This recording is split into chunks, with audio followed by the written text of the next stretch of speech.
Hello everyone, দেখো এই প্রশ্নে কি বলেছে। হাইড্রোজেন পরমাণুর দ্বিতীয়, চতুর্থ ও ষষ্ঠ কক্ষের ব্যাসার্ধের অনুপাত কত হবে সেটা বের করতে বলেছে, তাই তো। তো এই প্রবলেমটা কি করে সলভ করব? দেখো, এই প্রবলেমটা সলভ করতে হলে সবার আগে আমাদের জানতে হবে যে হাইড্রোজেন পরমাণুর যে ব্যাসার্ধটা সেটা কত।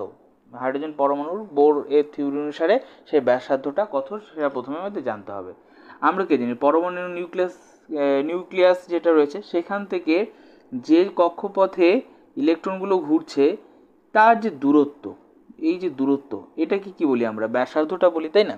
তো ওরা বলেছে সেরকম যে দ্বিতীয় যে ব্যাসার্ধটা থাকবে, দ্বিতীয় ব্যাসার্ধ, তারপরে দ্বিতীয় চতুর্থ, রাইট, দ্বিতীয়, এটা যদি বলি এটা দ্বিতীয়, n=1 বললাম, n=2, হ্যাঁ, n=3, তারপরে n=4, 4, তারপরে এমন করতে করতে 6 আসবে, তাই তো। তো এই দ্বিতীয়, তারপরে চতুর্থ, ষষ্ঠ, এই যে কক্ষগুলো রয়েছে এদের ব্যাসার্ধের অনুপাত কত সেটা আমাদের বের করতে বলছে। তো কি করে বের করব এদের ব্যাসার্ধের অনুপাত?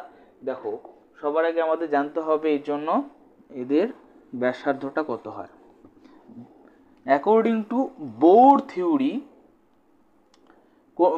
থিওরি যে হাইড্রোজেন পরমাণুর ক্ষেত্রে সেই ব্যাসার্ধটা কি হয়, আর এন ফর্মুলাটা কি, R N n square h square by 4 square z square, তাই তো। n square h square by 4 square z square, তাই তো। যেখানে n কি আমাদের প্রিন্সিপাল কোয়ান্টাম নাম্বার, বা আমরা বলতে পারি যে সেই নাম্বার অফ সেলগুলো, হ্যাঁ, নাম্বার অফ সেল, ঠিক আছে, নাম্বার অফ সেল। h কি, h হচ্ছে গিয়ে প্ল্যাঙ্কস কনস্ট্যান্ট, ঠিক আছে, বা প্ল্যাঙ্কের ধ্রুবক। 4 তো জানি, পাই তো জানি। z কি, z হচ্ছে গিয়ে কিন্তু অ্যাটমিক নাম্বার, ঠিক আছে। আর ই কি, চার্জ অফ ইলেকট্রন। ওকে, তো এবার দেখো, তাহলে আমরা একটা কাজ করি, আর আমরা প্রথমে কত, দ্বিতীয় কক্ষের জন্য বের করি। তাহলে r2 কি হবে, এনটাকে 2 করে দিয়েছি, তার মানে এই এনটাও 2 হয়ে যাবে। 2 স্কোয়ার, বাদ বাকিগুলো সবগুলো সেম রাখি, h square by 4 square z square, right. এবার আর চতুর্থের জন্য বের করি, তাহলে কি হবে, এটা 4 স্কোয়ার হয়ে যাবে, আর বাদ বাকিগুলো যা আছে ঠিক সেরকমটাই রেখে দেই। ওকে, এটা কিন্তু জেড, হ্যাঁ, আমি এটা জেড, হ্যাঁ, এটা জেড, আর এটা 2, ওকে, এটা জেড। তারপরে আর 6 বের করতে বলছে, ষষ্ঠ কক্ষ, তাই না।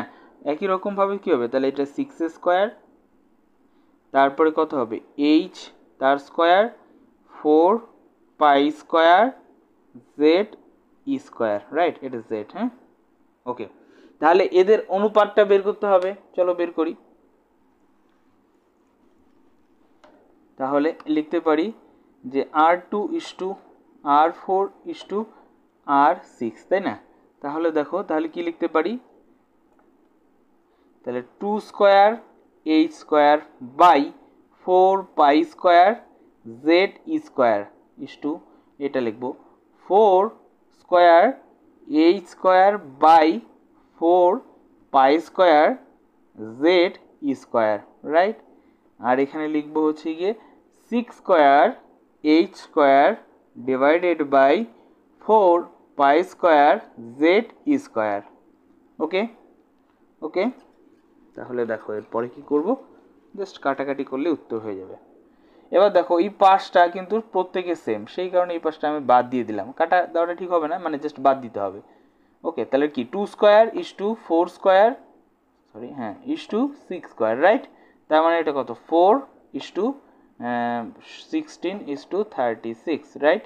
দ্যাট মিন 2 আর 4 দিয়ে একবারে কাটা দিই, তাহলে কত হয়ে যাবে, তাহলে 1 4 4 16, 4 9 36, রাইট। 1:4:9, দ্যাট মিন দেখো 2:4, এটা তো হবে না, এটা 1 1 4 4 9, এটা হবে, তাই তো। এখানে 9 আছে, এখানে 6, এটা হবে না কিন্তু, ঠিক আছে। তাহলে বি নাম্বারটা কিন্তু আমাদের তাহলে কারেক্ট উত্তর হবে। এইভাবেই কিন্তু এই প্রবলেমগুলোকে আমাদের সলভ করতে হবে। ওকে, এইভাবে সলভ করতে হবে।